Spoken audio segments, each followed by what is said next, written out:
What's going on, car guys and car gals? Welcome back to the Car Guy Coffee Podcast, and we are live over at WIA Women in Automotive in sunny Orlando. This is Lou Ramirez, the car guy. And this is Frelin Arts, the subprime hero. And we are brewing solutions with the Queen of Clubhouse and an incredible special guest, the one, the only. You can see her right there. Can you see her right there? I mean, surely you see her. It's beautiful. Right there. Look at that. The one, the only, Miss Sherry Shultz. Yes. We're so excited to have you here. God, I gotta get my husband to do that when I come home. Right? That is like Awesome. You know, you think it's cool, but do it too many times. Trust me, our wives get annoyed by it after a while. They're like, hold on. You guys can tone it down when you're at home. Yeah, and every time we introduce somebody, we're like, hello, would you like to meet Michelle? I can attest to that. They actually do introduce everybody that way. We do. We love it. We're high energy. Our wives do understand, but they do get annoyed slightly, but they love us. And I love you ladies, by the way. Hope you're having a good time if you're watching this. Miss you, ladies. But yes, let's have some fun. That is great. No. All right, and I miss my husband too. Yes, I know. Boom, there you go. Mine came with, so I got pretty lucky. Yeah, he's sitting right there in front of us. He's like, go get him, baby. He's been doing his thing. But no, we appreciate you for being here. That's right. It is. Family's a big deal, and I know that's a big deal to you. I want to thank you for coming on the show and being patient. I know the schedules got a little weird towards the last hour, but I'm glad that you were patient enough to sit and wait to be able to do this interview because it's important. You and I had a great conversation right before when we were just sitting here just talking game about life, about business, about our pasts, and I was really impressed by that. But before we get into that, I'd love to ask you, what brought you to Women in Automotive? What enticed you to be here this week? You know, it's funny. I think I get a lot of calls around diversity. Right? Oh, love it. You know what we're doing at Walser from a diversity perspective, and I think I disappoint them with the answer because I don't think you can't have a diversity strategy if you don't have a people one. Right. And so, if you want to layer on a bunch of things that we think are going to, create a diversity strategy, it never works. Right. It's all about changing the heart from a leadership perspective. So I have had the privilege of connecting with a lot of great owners and dealers over the last several years. And it's always about how can we make a customer experience better by making an employee experience better. So what better way 100%. to do that than to come to this particular forum and talk to other very engaged, very committed women about how to elevate their leadership brand and develop a strategy in their organization where people are as important as product and profit. And it's my calling. I don't know. Now, is this your first time at Women in Automotive? It is my first time. It is. Yep. Fantastic. And what's been your overall impression of the dynamic here? I mean, I know a lot of people, sometimes they hear, women's conference and people are like, but I think that's something that's really important to point out about the Women in Automotive conference. It is very different, I think, than a lot of the women's conferences that I've been at in the past, because we really do all raise each other up and we embrace one another. And it's really just, there's congruency there. Would you not agree? I would. I have the privilege of doing a session later this afternoon. And Tell us about that. So one of the things that we thought was really, really important was it's one thing when you go to a conference and you listen and you take some great notes and you meet good people and you feel lifted up. It's another thing to walk away with a toolkit, walk away with, here's how I'm going to apply this in my dealership. And if I'm going to be a productive kind of individual who adds back to my peers across this space, I want to share, right? I want to walk, the walk and talk the talk simultaneously. So I think what's been great is hands-on types of tools that are being given, things that you can actually apply. Nothing kind of frustrates me more when I go to, various conferences and I listen and I don't get the material. Right? You don't get real solutions. I don't. And so I'm gonna, I want to give it away. I want to give it away so that people can, I think, make the industry better. Right? And I think this is a survivalist approach to what consumers and future employees want. We have got to create people strategies in automotive. We've got to think about it differently. So I'm excited to do that. A lot of good sharing. Absolutely. Yeah. Speaking of sharing, make sure that you tag a car guy, tag a car gal, and share this around. There's so much incredible information that's coming from everybody that's getting in here and pouring something inside of your cup. Make sure that if you know somebody that has any inkling of being able to take some value from what's being poured out, share it with them. Let them know. That's the entire concept, that we want to make sure people that are gathering together are understanding what we have isn't for us to hoard, right? What we have is for us to share, for us to give out, and for us to see it multiplied the more people that we give it to, right? If I have a good cup of coffee, I'm going to tell somebody where a good cup of coffee comes from, right? Completely agree. You find a good slice of pizza, you tell somebody Yeah, where New you Haven. find that That's good what I pizza, keep right? hearing. I hear this New Haven pizza, right? But inside of that, always having the understanding that I want to share my good information with you. I want to share what's working with you. I also want to be real about sharing the struggles that we have, so that we can learn how to overcome those together. Now, Sherry, there's a lot of people that have gone through a lot of things just to get to this moment, just to get to their business to the place that it is right now. And inside of that, what would you say has been one of the biggest struggles, like up to now, for women getting into this space and having the confidence to just operate without abandon, right? Without anybody holding them back? What do you feel has been the biggest struggle so far up to now? You know, it's kind of funny. I don't. People ask me that a lot. Your struggles. What are the struggles? I think you have to learn the business. Bottom line, I think that the struggles that I have, I'm sure, are the same struggles that even my counterparts who are males have had. It isn't. Gender isn't the challenge in many cases. It's real depth of knowledge, and so I teach a lot of financial literacy. I teach, the notion of being able to read a financial statement and becoming good at what we do. I think it is an underserved element of what we educate. Absolutely. Men and women, but specifically being able to say, I understand the business drivers and I can speak to them. Right. And so that has been a challenge at times. I think I'll say something unique to my HR fellows out there. Sometimes I feel my function, right? People hear you're from HR, and I get a different kind of look when they hear I'm HR until I start talking about the business, right? My HR has been far more limiting to me at times than my gender. Right? There you go. People don't expect people in support roles or functions to be a critical driver of the business, to understand the business. But how can you design and build upon a company if you don't understand the financial levers? If you don't understand, how an organization makes money, or how the financial statement is either pushed forward or held back, you certainly can't design good things for people if you don't. We see general managers in this industry that don't know how to read a line report. That's right. That's exactly right. It's true. Right. So financial literacy, I think I would suggest the days of skimming over it or hoping that you're going to really understand it. If I had any advice to give, fellow women and men, quite frankly, coming up through the industry, it's to understand the financial model, understand what you're doing, and understand, the KPIs that really drive this business forward, and really study them. And I think that even goes really hand in hand with just the lack of training that sometimes comes with our industry. I remember being, 19, going on the sales floor, and it was literally just, hey, we're going to throw you to the sharks, go talk to people. Yep. And even here it is 20 years later, I still think we see a lot of that there's a genuine lack of training, whether it be for financial or otherwise. People are being pushed into roles and they honestly don't have a clue. How important do you think it is, especially for women? Because we learn differently, I think, sometimes than other people. We're emotional learners, right?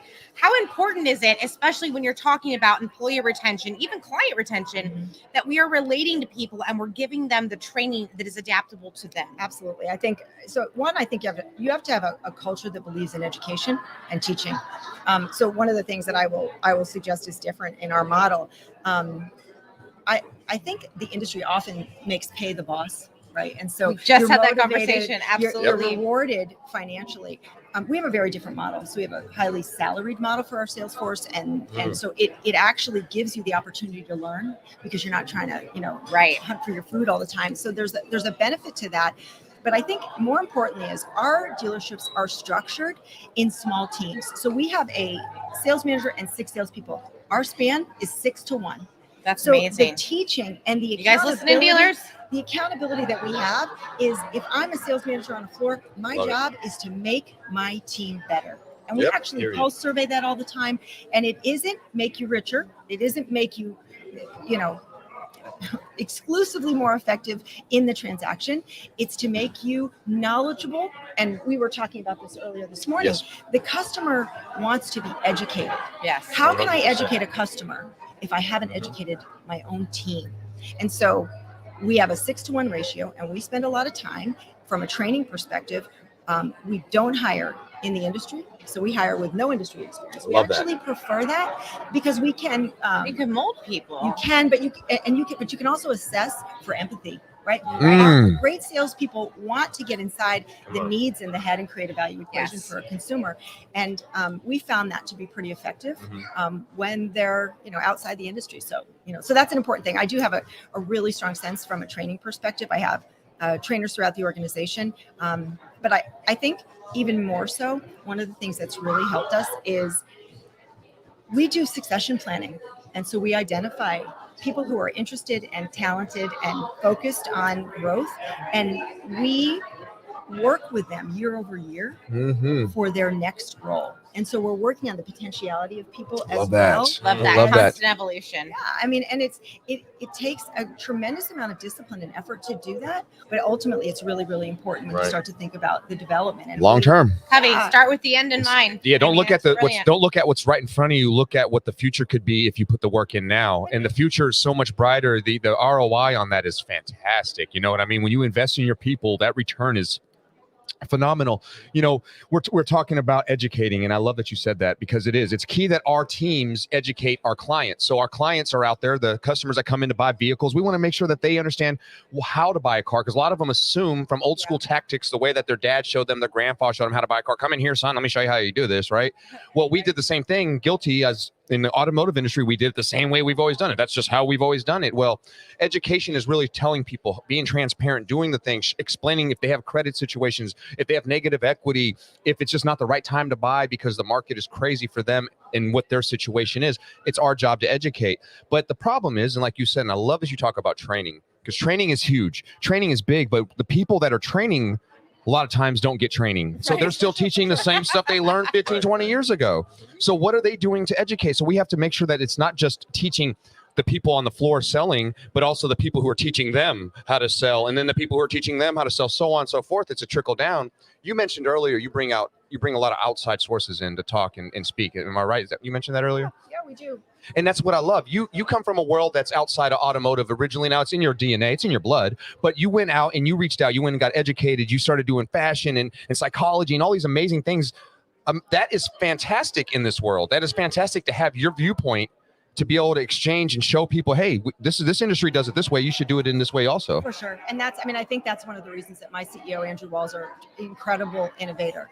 He looks for answers under every rock, right? We look at constantly other industries, whether it's travel, whether it's luxury, Absolutely. whether it's grocery, whether it's pharmacy. We're constantly looking at the things that consumers want and the way they respond to data and information, experience. Yep. And we sometimes call ourselves the anti-dealer. Like if it's always done that way, Right.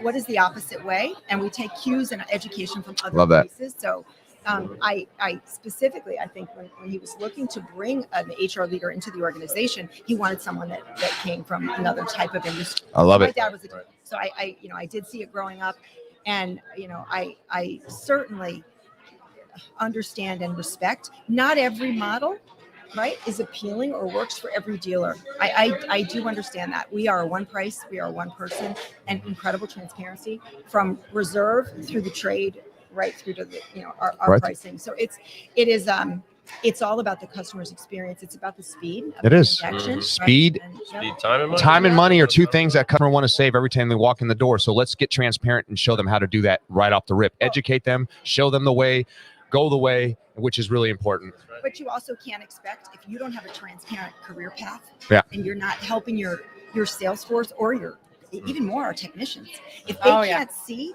the next phase, you can't be transparent with a customer and convoluted to an employee. I agree with Right? that They have to be 100%. crystal clear about what's in it for them. They want Yeah, to know. what are they aiming at? Yeah, What are they what do pointing you to? want They gotta have their targets to be able to aim at, right? That's what Shaka would say, right, Shaka? Shaka! Right. So I know Shaka Dyson would totally say, you don't have goals, we have targets, because where you have something to look Right. at, it's goals to hit. That's right. And even if you barely miss, which is beautiful about target, is you still hit within that target, you're still did great. You don't have to hit bullseye every time.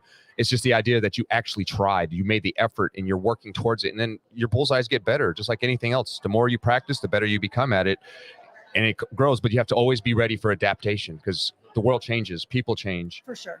You know, you've seen it. I mean, just in the time that you've been in industry, time I've been in industry, I've seen multiple ways that this business has changed, and I'm excited about that. But I think currently, right now, I'm most excited because there's a whole lot of change going on, but all for the good and the betterment, not just for money, but of the people that we serve. Whether it's us as leaders serving our employees, and then our employees serving our clients.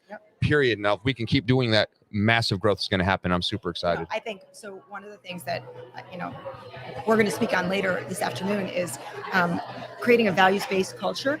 Yes. And then creating a value proposition for employees that's based on what your employees want, not what you think they want.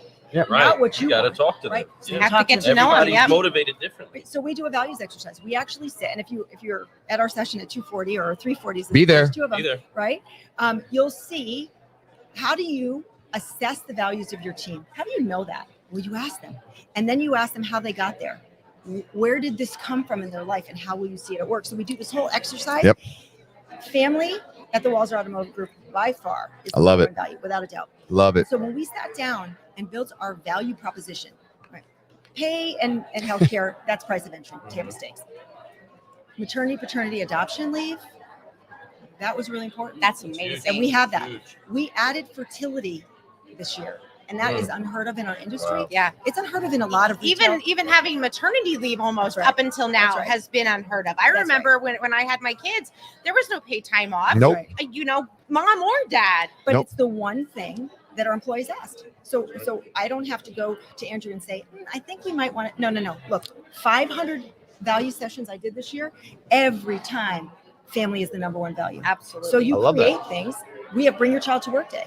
We have family flexibility, and snow days happen all the time in sunny Minnesota. Mhm. So when you have a You school gotta have closure, we have Snow in Minnesota? No. It's a balmy -20 on a regular basis. Hey, it's Wow. beautiful. It's nice. Well, But one thing about Minnesota is they have a lot of lakes up there, and it's beautiful. If you've ever had a chance to go up that way, you need to. There's some beautiful landscape. This country is full of beauty, and it's just about going out and visiting it and looking at it with your own eyes. Right. And when you see things like that, different parts of the world, different cultures, different people, you find that there's so much beauty throughout it all. We're very fortunate to be in a country that we live in, so that's so for sure. much more to it, and there's a lot that's painted together, whether it's the canvas of the geography that we're in, or it's the canvas of the incredible people that are showing up Yes, to an event sir. like this. Amen. There's so much that's painted together to make this entire industry look more and more compelling to a generation that's coming behind us. And we're so thankful that we have the chance for incredible Yes. people like you to be on our show. Sherry, thank you so much for that. Thank you How to do you people get a guys. hold of you when they want to dig into some of this wisdom you're dropping? All right, Schultz@walser.com. Bam, just So like we that. got it. And Very then- Some simple. of that. So there is one more thing that we have to do before we get out of here. Absolute And that's pleasure. apply 3 F's, right? Mhm. And we're not dropping F-bombs in a negative way. No. We're dropping a forgive, focus, and fly type of F-bomb. And here's the key thing. I love the way that you explained it. Folks, I am a firm believer that people are going to perish because of a lack of knowledge. It's in the word. It's just how it is. And when people don't know that there's people that want to help, when people don't know that there's tools that can help, when people don't know that there's another level to go to, they often don't pursue it. So we want to make sure at the center of what we do focus on getting the education and giving the education. We know things and we're sharing things, right? You know things. You're here key speaking for many people to be able to absorb of that information, but you're sharing it. And so you all share it. But let's forgive, focus, and fly together and share that message with everybody do else. it. So put your hands on your shoulders with me one time. And on 3, forgive, focus, fly. 1, 2, 3, forgive, focus, fly, and keep growing. Keep it growing. So thankful that we had this time. I am Lou Ramirez, the car guy. And I'm Fred Lenars, the subprime hero. And we are here with the queen of Clubhouse, Miss Michelle McClain, and the one, the only Sherry Shultz. Thank you so much for being on the show. What a Thank you, pleasure. guys. Wow, what a leader, my friends. What a leader. Awesome. Go out there and inspire, folks. We'll see you soon. We got so many other amazing people showing up. But make sure, if you're here in town, if you're at the event and you're watching this now, if you're up in your hotel room relaxing because you had a great night, Get down make sure you here. get down here to Come hear me on. speak. Come I'm on. telling you, you're going to learn some stuff. Let's go. We'll see y'all right. later. So Sherry Shultz is 100% CGC approved. That's Get you right. some of that. We'll see you in a little bit, folks. We got guests still coming up today. Make sure that you check us out. Who's up next? Erica Miss Wells. Erica Wells. Yeah, is up we got in Miss here Erica up next. in So here. it's about So to be excited. fire up in here. See you soon, everybody. She's powerful. Out. Peace. Bye.